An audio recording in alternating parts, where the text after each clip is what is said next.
Good day, family, and welcome to today's video. Before we start, let me know what time and place you're watching from. You don't know, we might give you a shout out in our next video. Now, let's get into today's story. I've been a long-haul trucker for almost 15 years, and I've seen just about everything the road can throw at you. Snowstorms in Wyoming, sketchy motels in Oklahoma, even a tornado once in Kansas. But what happened to me on Thanksgiving night 2 years ago, near a little town called Ogallala, Nebraska, still crawls under my skin every time I drive past that stretch of highway. I wasn't planning to be on the road that holiday. My dispatcher had promised me the week off to spend with my daughter. But when another driver got sick, I got the call. "We really need you to haul this last load, man. It's just a quick run. You'll be back by Friday morning." I agreed, thinking it would be an easy paycheck. I packed a leftover turkey sandwich, filled my thermos with coffee, and hit I-80 heading west. The day was quiet, the kind of lonely calm only highways have on Thanksgiving. No cars, no radio chatter, just the low hum of my rig and the occasional crackle of the CB. Around 9 p.m., snow started to fall. The road glistened under my headlights, flakes swirling like ash. I'd driven in worse, but something about that night felt off. The snow seemed heavier than the forecast said. The world outside my windshield looked swallowed, just white in shadow. About an hour later, my gas light flicked on.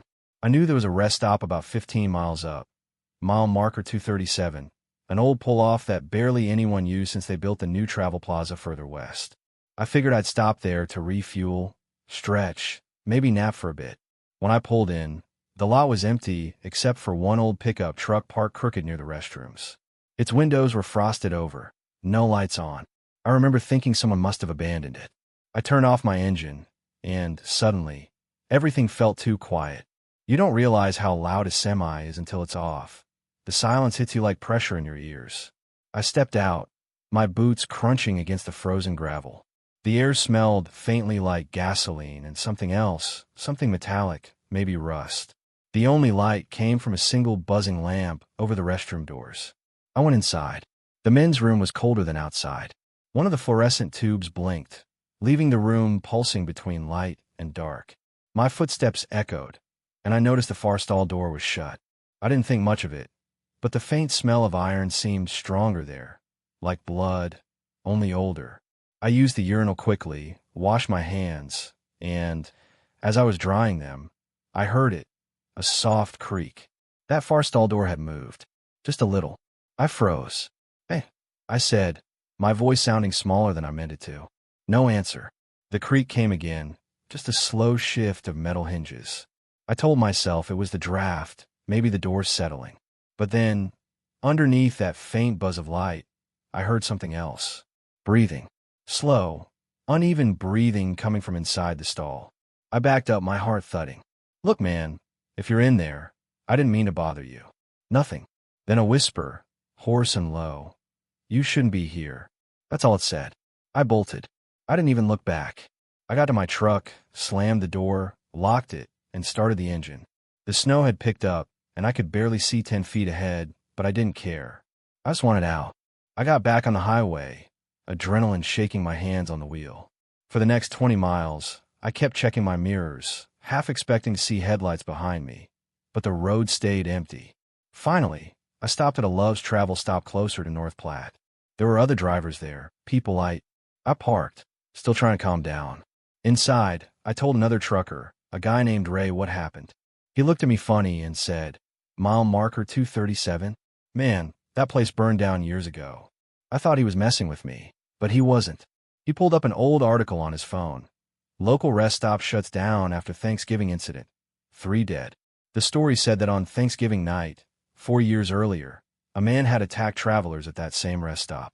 He'd left his truck running, waited for people to pull in for gas, and stabbed 3 of them in the restroom before shooting himself. They closed the place after that. I didn't believe him. How could I have just been there? I'd seen the lights, the pickup, the restroom. But when I checked the route again the next morning in daylight, I realized something that made my stomach drop. There was no exit at mile marker 237 anymore. Just a barricade and a stretch of weeds where the road used to turn off. I parked at the shoulder and got out. The air was still, the snow melted down to mud. And right there, past the guardrail, was that same rusted pickup truck, half buried, vines crawling over the doors. I swear to you, the license plate was the same one I'd seen that night. I don't know when I walked into that Thanksgiving.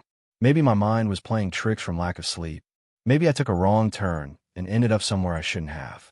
But every year since, when I drive past that stretch of I-80 or on a holiday, my radio starts to static right near that marker. Sometimes it sounds like breathing through the speaker, slow, uneven, like someone on the other end trying to say something. And I don't stop anymore. I keep going, no matter how tired I am. If you enjoyed this story, family, make sure to subscribe for more true trucker tales, and drop a comment below if you've ever seen something strange on the road. You never know, your story might be the next one we tell.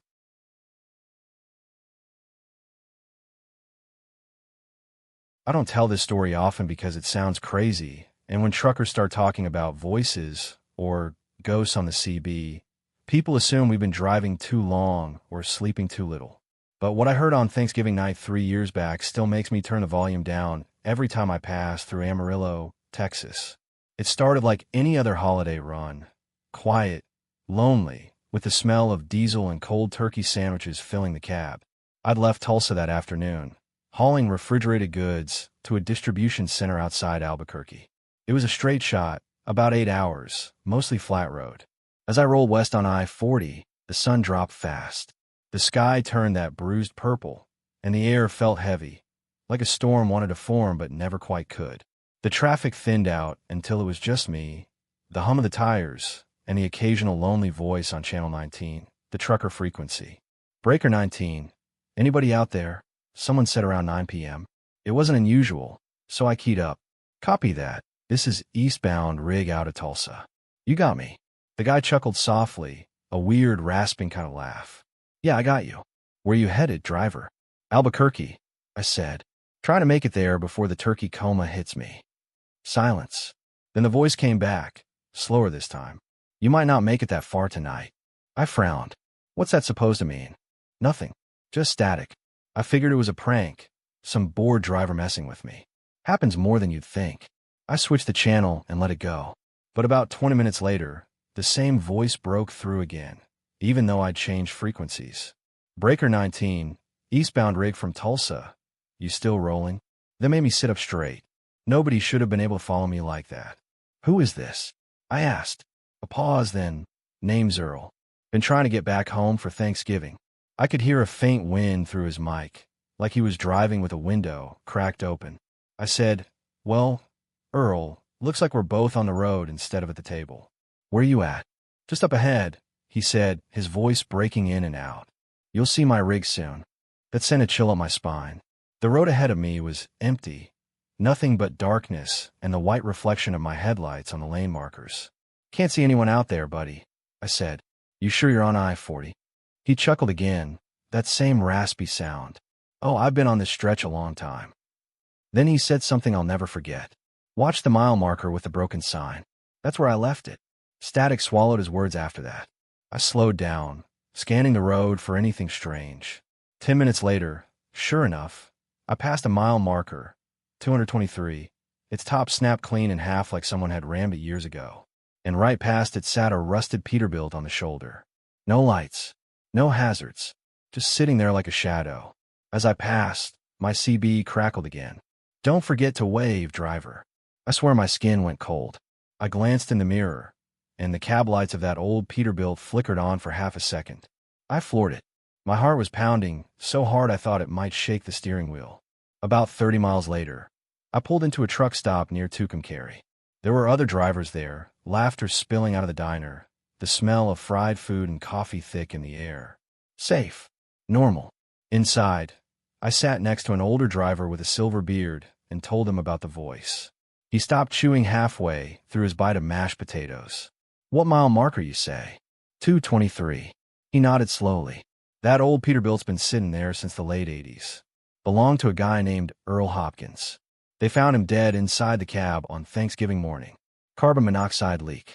Some say his CB was still transmitting when the cops showed up. I felt my throat go dry. You're saying I talked to? He held up a hand. I'm not saying anything. Just maybe don't answer every voice that calls you on 19. I tried to laugh it off, but curiosity got me a few weeks later. I was back on that route, clear night, no snow, no fog. I tuned into Channel 19 again, around the same stretch, just to see. For a while, it was quiet. Then, right around mile 223, my radio hissed. Breaker 19, the voice whispered, "You still rolling, driver?"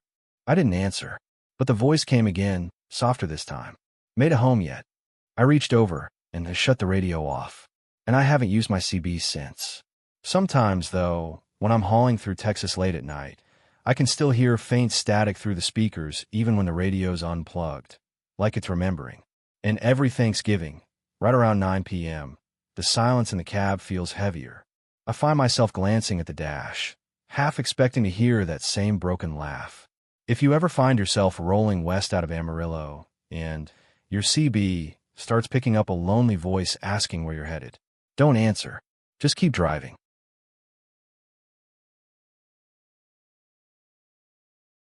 I've driven through every kind of night you can imagine. Clear skies, snow, fog so thick it feels like you're underwater. But the scariest nights aren't about what you see. It's about what you almost missed. This story happened near Roanoke, Virginia, about 5 Thanksgivings ago. It's the one I think about most when I pass dark exits. That night, I was hauling furniture up from Atlanta to Newark. It was Thanksgiving Eve, cold and damp, with a drizzle that smeared across the windshield every few miles. The radio had gone quiet hours ago, and my only company was the thrum of the tires and the rattle of the trailer in the wind.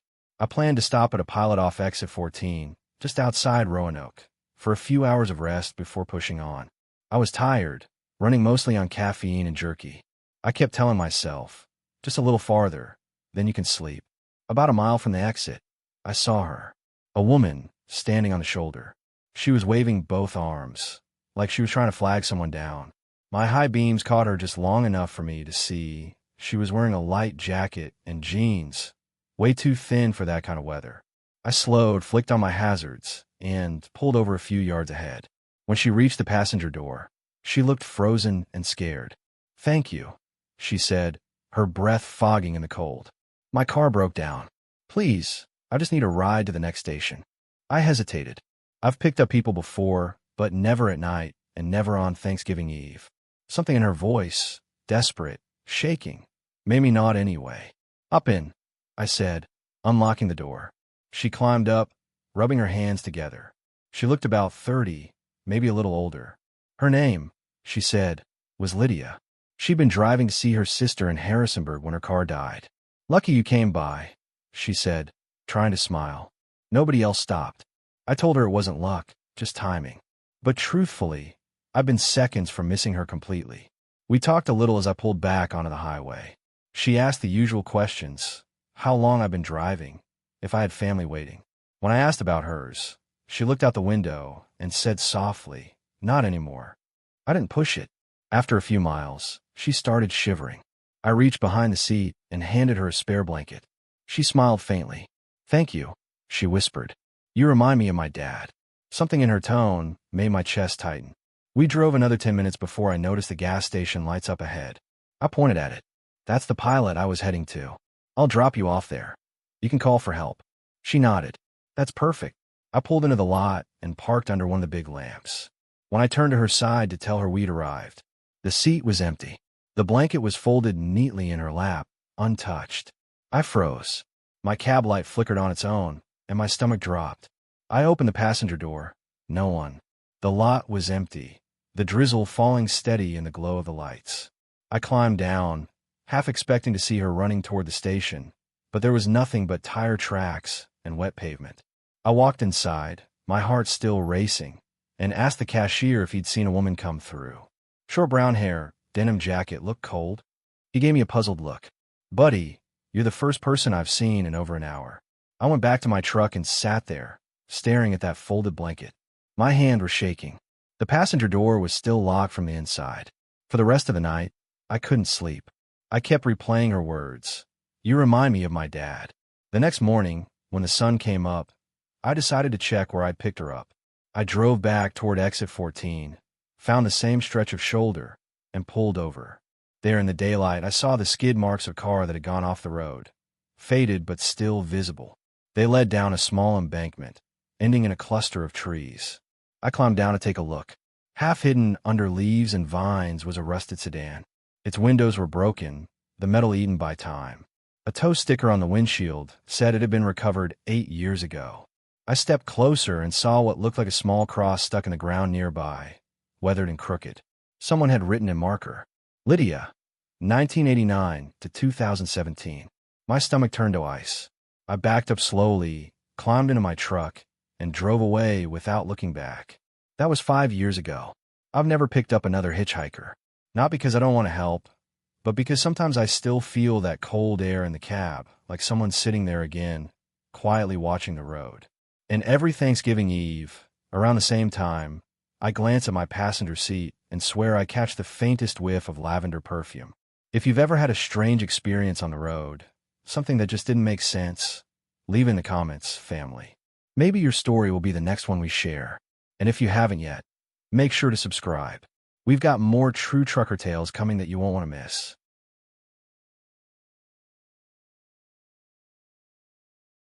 Thanksgiving is supposed to be about being home, warm, and safe.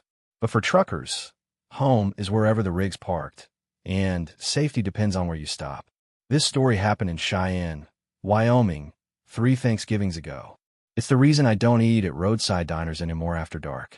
That night, the weather was miserable, sleet, freezing wind, visibility so bad I could barely see the taillights of the few trucks ahead of me. I was hauling a load of produce from Boise, Idaho to Denver, and decided to stop halfway for a hot meal and a rest. Around 8:30 p.m., I saw a glowing sign through the storm. Molly's Diner, open 24 hours. The place looked old-fashioned, neon flickering, parking lot half empty. I figured it was perfect, grab a slice of pie, stretch my legs, and hit the bunk for a bit. Inside, it smelled like coffee and fried food. A waitress with a kind smile and a name tag that said Helen waved me to a booth by the window. "Rough night out there, huh?" she said. "You're telling me," I replied, brushing ice from my jacket. "Feels like the road's made of glass." She laughed softly. "Coffee, please." The diner was quiet, just the hum of an old jukebox and the faint whir of the heater. 2 older men sat at the counter talking about football. A couple with a baby were finishing their food in the corner. And then there was the man sitting alone in the back booth.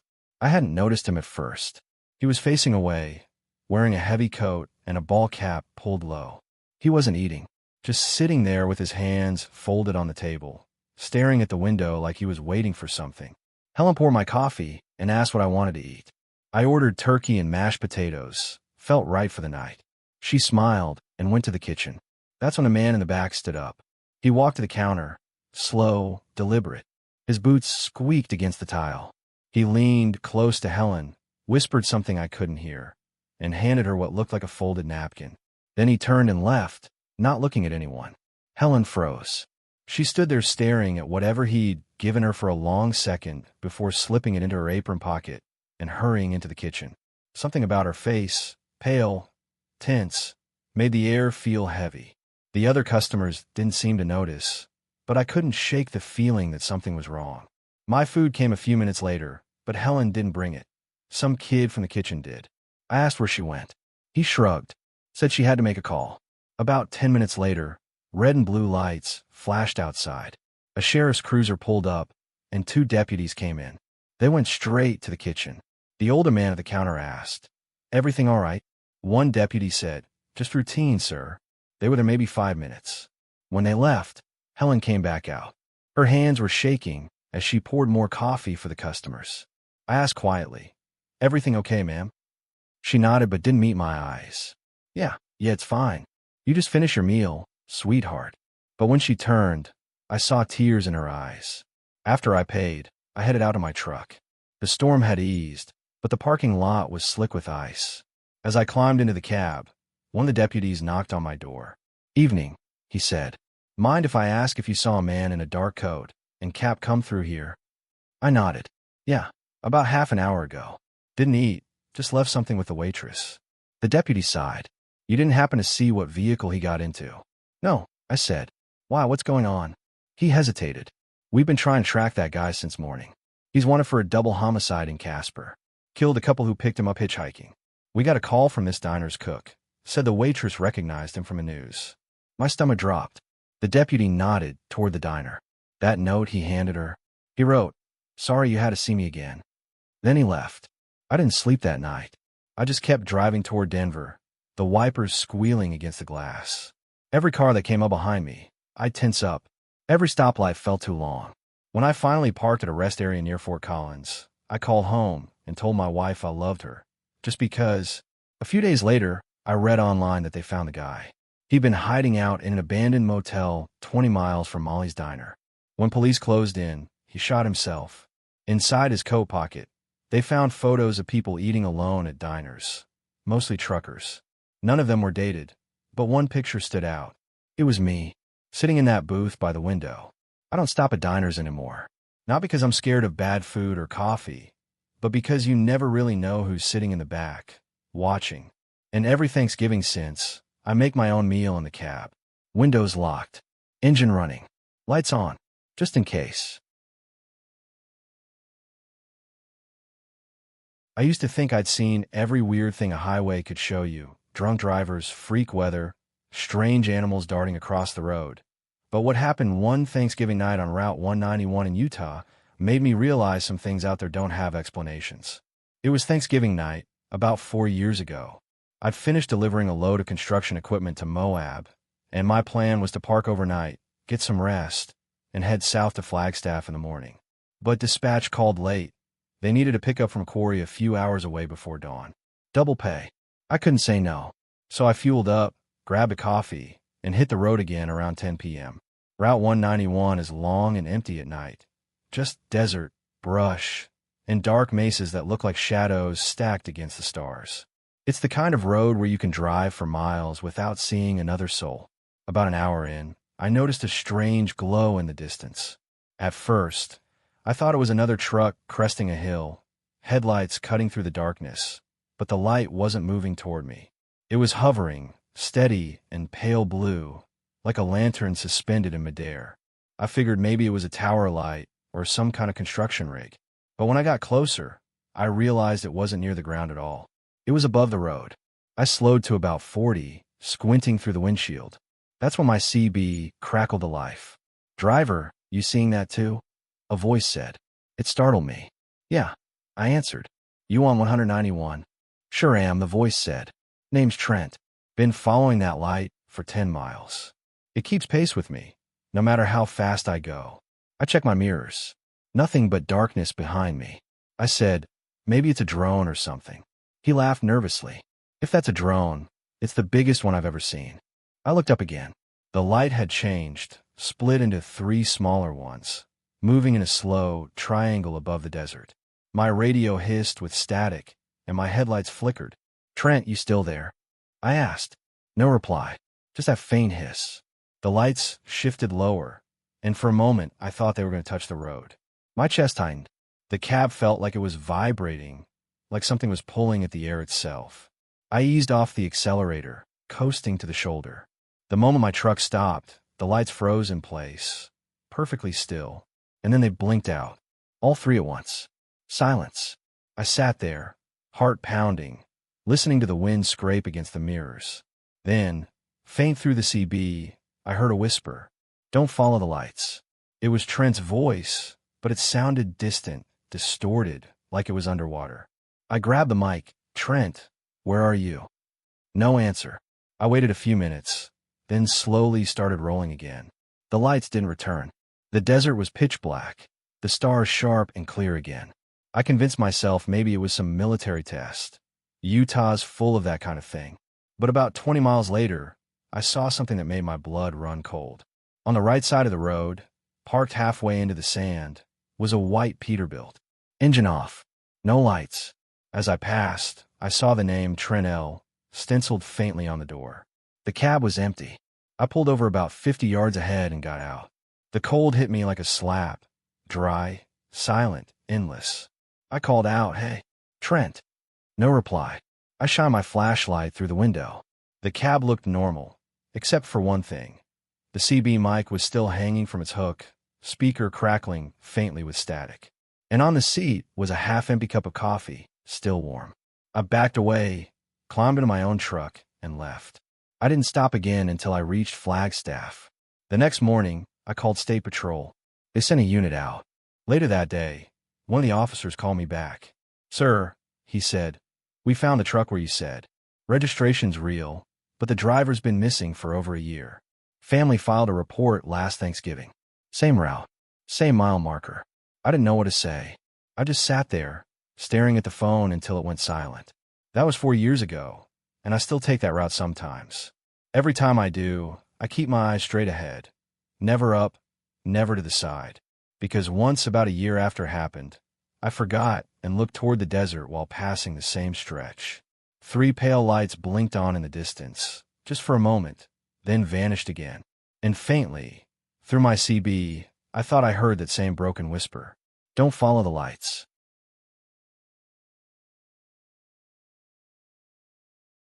I've been driving trucks for over 20 years, and I thought I understood how roads worked. You follow the map, you trust the signs, and the miles always add up. But on Thanksgiving morning 4 years ago, somewhere between Helena, Montana, and Butte, I drove through a place that shouldn't exist. I'd left Helena around 3 a.m., trying to make an early delivery before the snow rolled in. The world was still black and quiet. No headlights, no houses, just mountains swallowing the horizon. I remember checking my odometer when I passed mile marker 211. My GPS said I had 54 miles left to go before the next junction. Easy stretch, or so I thought. About 15 minutes later, I noticed something odd. My radio lost signal, my phone went dead, and even the CB turned to nothing but static. That happens in the mountains sometimes, but this felt different. Thicker somehow, like the silence had a weight. The air outside looked strange too. My headlights cut through a thin fog that hadn't been there a minute ago. The road curved gently downward, and I spotted a green sign through the haze. Mile 212. Except when I passed it, the number wasn't painted right. It was smeared, like someone had wiped the middle of the 2 with their hand. I thought, that's weird, but I kept going. Then another mile marker came up. 213. Then another. 214. And another. 215. And then 214 again. I blinked, certain I'd misread it. But the next one after that said 213. I slowed down to 40, my heart beginning to pound. The fog got denser, swallowing the road behind me. When I looked in the mirrors, the trailer lights looked dim, almost distant, like they weren't attached anymore. That's when the first figure appeared. A man, standing on the shoulder, wearing an orange safety vest. He waved a flashlight in slow circles, like he wanted me to pull over. I grabbed the CB. "This is northbound freight out of Helena. You got a road crew up here?" "Nothing." The man waved again. I was about to slow when I noticed something that froze me. He wasn't standing on the ground. His boots were an inch above it, swaying slightly like a reflection in water. I slammed the gas and flew past him. My heart thudded so hard my chest hurt. In the mirrors, the fog swallowed him whole. For the next few minutes, the road seemed endless. No turns, no exits, no lights. I started whispering to myself, "Stay awake, stay calm. It's just exhaustion." Finally, a sign appeared through the mist. Mile 216. Relief hit me like a wave. I exhaled, glanced at the clock, 4:37 a.m. But when I looked down at my odometer, it hadn't moved in nearly 40 minutes. I drove another half mile, and suddenly, the fog vanished. Just gone. The stars were back. The radio flickered alive. My phone lit up again with notifications. I pulled over, trembling, and got out to check the road. Behind me was an open highway, clear and quiet. Ahead, I could see the lights of Butte in the distance. I glanced at my GPS again. It read, 54 miles completed. But I'd only been driving for an hour. That run should have taken almost 2. And when I looked behind me, there was no sign for mile marker 211 anymore. The first marker I saw said 219. I didn't talk about it for a long time. Truckers share weird stories, but this one felt personal, like if I said it out loud, that fog might find me again. Last year, I mentioned it at a diner to another driver named Carl, and his face went pale. He said, "You ever hear about the Lost Mile?" I shook my head. He told me it's a stretch some drivers hit between Helena and Butte every few years. GPS glitches, time jumps, repeating markers, always around Thanksgiving. I laughed it off, but then he leaned closer. My brother disappeared there, he said quietly. Left Helena for Butte in 2003. Never made it. They found his rig abandoned at mile 219. Keys still in the ignition, engine cold. Every Thanksgiving now, when I run that route, I keep the dashboard clock on and my phone timer running. And no matter what the road looks like, I never stop for fog. Because if that lost mile shows up again, I don't think I'll come back out the same.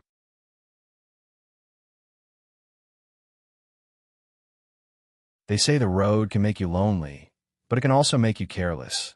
You get used to quiet exits, empty diners, strange faces, and the kind of darkness that feels alive.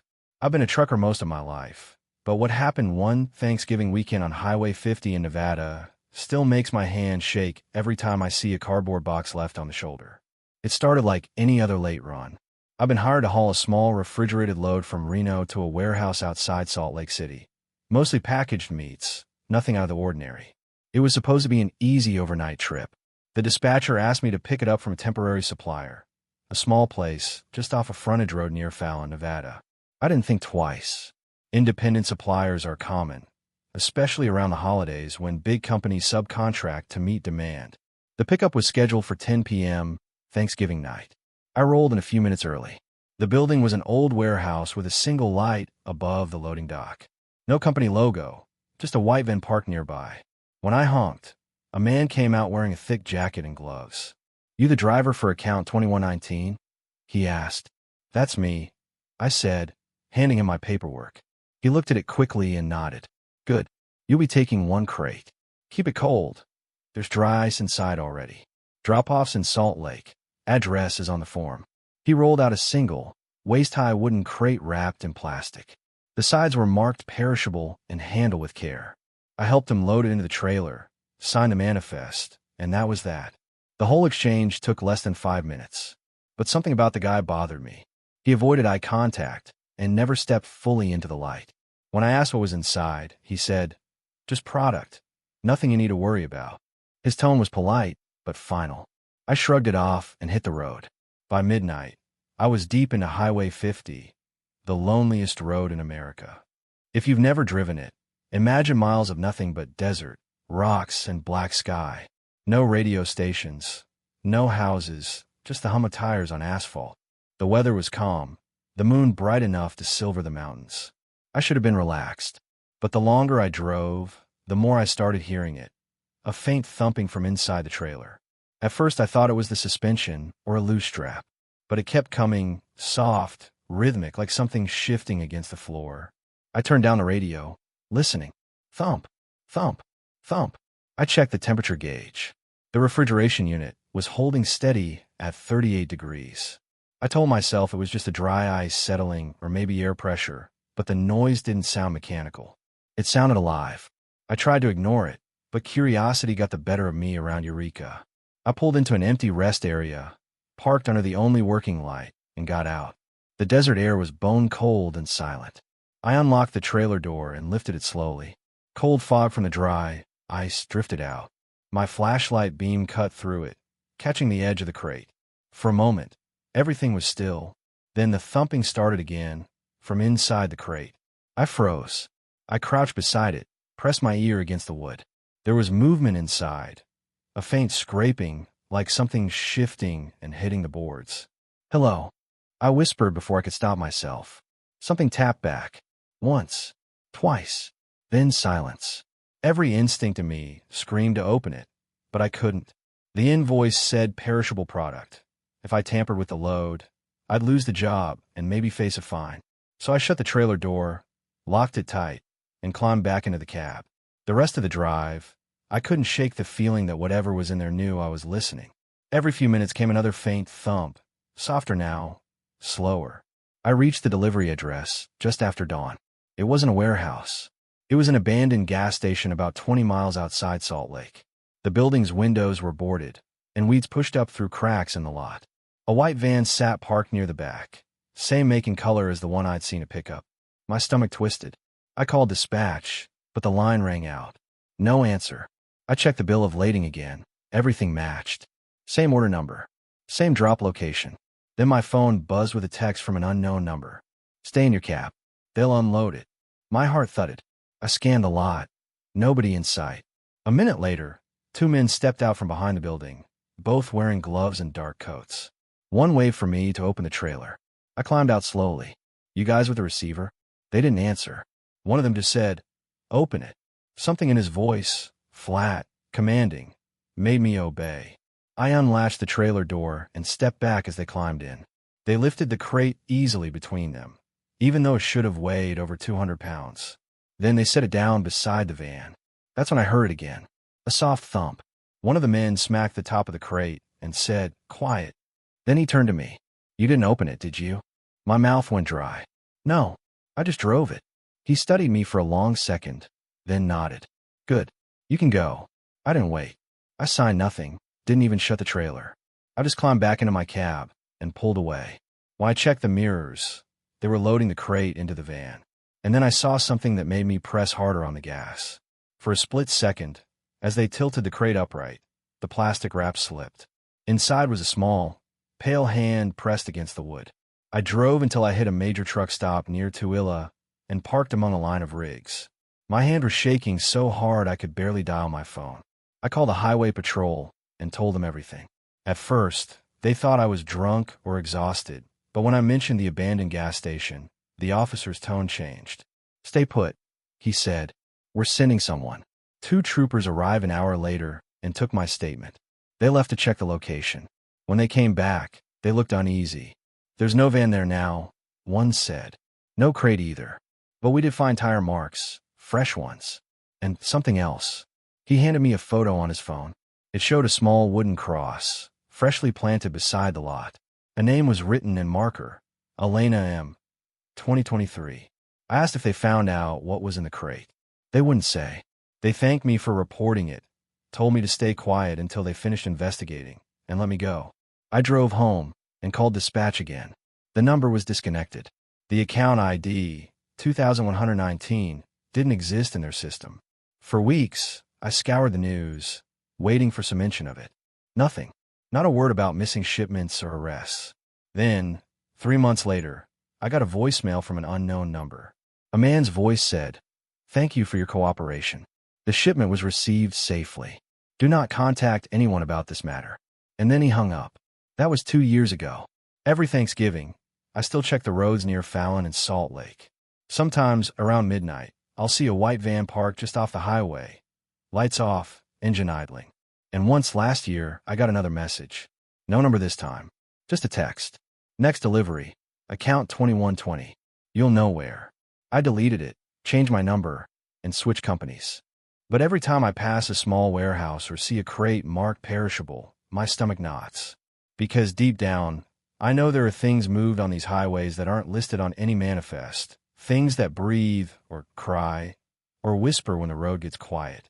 And someone, somewhere, is still shipping them. I still drive, but never at night, and never without checking the locks twice. Sometimes, when I stop at a rest area, I'll see another rig parked nearby. Plain white trailer. No markings. And I'll hear that faint, steady thump from inside. Just once last week, I thought I saw a movement in the mirror. A man in a dark coat stepping out of one of those unmarked trucks, setting a small cross in the dirt before driving off again.